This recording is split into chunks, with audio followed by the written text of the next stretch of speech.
Muslims का जिस तरह से ये ऑपरेशन हम देख रहे हैं दिनों दिन, पहले बाबरी मस्जिद का डेमोलिशन किया इन्होंने ब्रॉड डे लाइट में, अब ये एक लीगल ऐसा बिल ला रहे हैं, एक ऐसा लीगल बिल लाया जिससे ये लीगली उनका लैंड ले सके। वक्फ बिल को पूरी तरह से आप रिजेक्ट कर देंगे। हिंदुस्तान में रहने वाला मुसलमान, हिंदुस्तान में रहने वाला दलित, यहाँ का आदिवासी, यहाँ के पिछड़े तबका, यहाँ के मजदूर, यहाँ के मज़हब को मानने वाले, इस एक्ट को अक्सर तौर पर हम रिजेक्ट करते हैं, रिजेक्ट करते हैं, रिजेक्ट करते हैं। जय जय जय जय जय भीम, जय भीम, जय भीम। वक्फ विरोधी कायदे के धिक्कारा, कोमुवादी सरकार के धिक्कारा, आरएसएस गुंडागरी के धिक्कारा, बजरंग दल गुंडागरी के धिक्कारा, मुस्लिम विरोधी सरकार का धिक्कारा। बेंगलुरु में इतवार की शाम बारिश के बावजूद फ्रीडम पार्क में सैकड़ों तलबा, समाजी कारकुन और शहरियों ने मुतनाज़ा वक्फ तरमीम कानून 2025 के खिलाफ एहतजाज जारी रखा।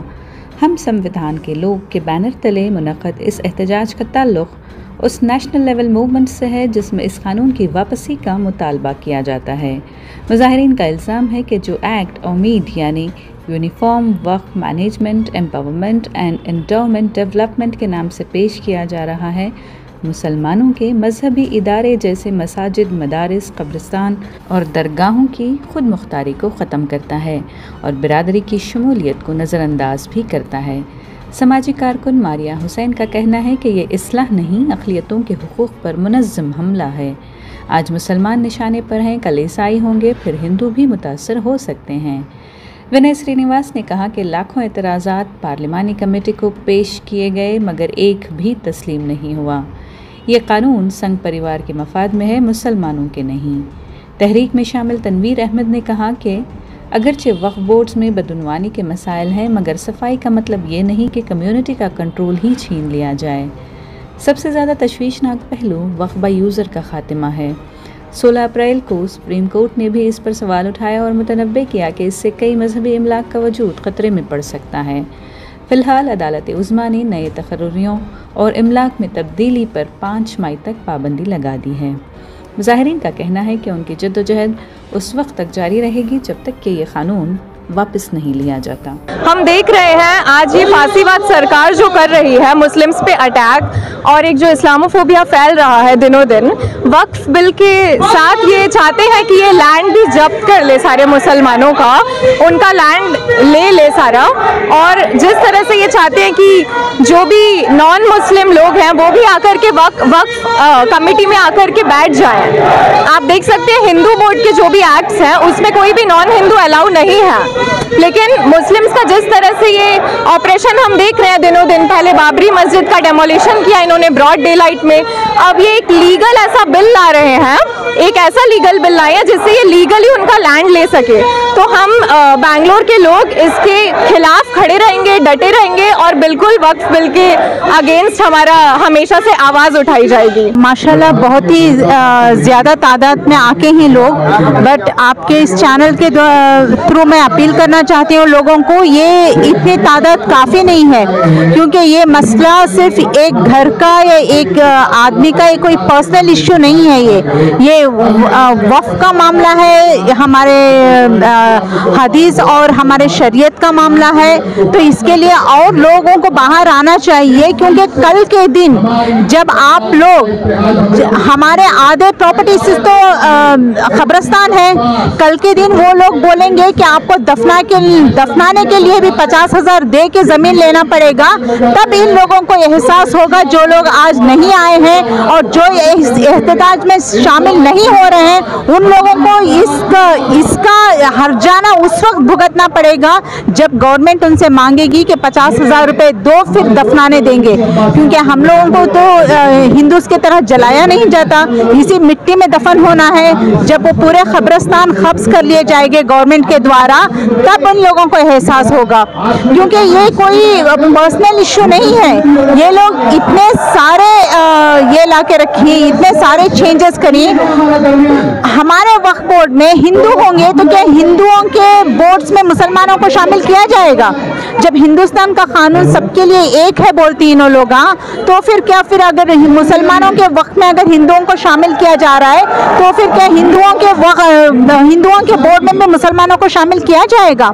और आज से जैसे ये बिल ऑलरेडी जैसे ही ये बिल पास हुआ है, इमीडिएटली अगर सुप्रीम कोर्ट ने स्टे नहीं लगाया होता तो ऑलरेडी ये लोग कब्जा करने शुरू हो जाते, क्योंकि जितने भी वक्फ यूजर का जो है, जितने ही कब्रिस्तान हजारों सालों से, जितने ही मस्जिद हैं, जितने ही दरगाहें हैं और कई यतीम खाने हैं, सब कुछ वो वक्फ से निकल जाएंगे, क्योंकि हर किसी का तो डॉक्यूमेंट है नहीं, कहाँ से लाके देंगे डॉक्यूमेंट? 500 साल 600 साल से जो पुराने जो हम लोग इस्तेमाल में हैं उनका डॉक्यूमेंट्स कहाँ लाके देंगे? उस वक्त तो सेल डीड नहीं बनती थी, तो इमीडिएटली ये वक्फ यूजर है तो आधे को आधा 50% से भी ज्यादा प्रॉपर्टीज एकदम से गवर्नमेंट के हक में चली जाएंगी। हिंदुस्तान के हिंदू, मुसलमान, सिख और ईसाई सब मिलकर अंग्रेजों के खिलाफ जब हमने आवाज बुलंद की, अंग्रेजों को इस मुल्क से